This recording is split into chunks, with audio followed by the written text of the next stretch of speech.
Hey everyone, welcome to Gaming Explain. In today's video, I'll show you how to add someone in Evony. So let's get started. Begin by launching your Evony game. Then tap on the three horizontal dots.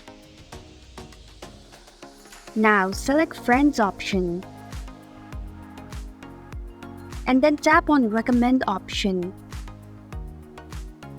Then search for the player that you want to add.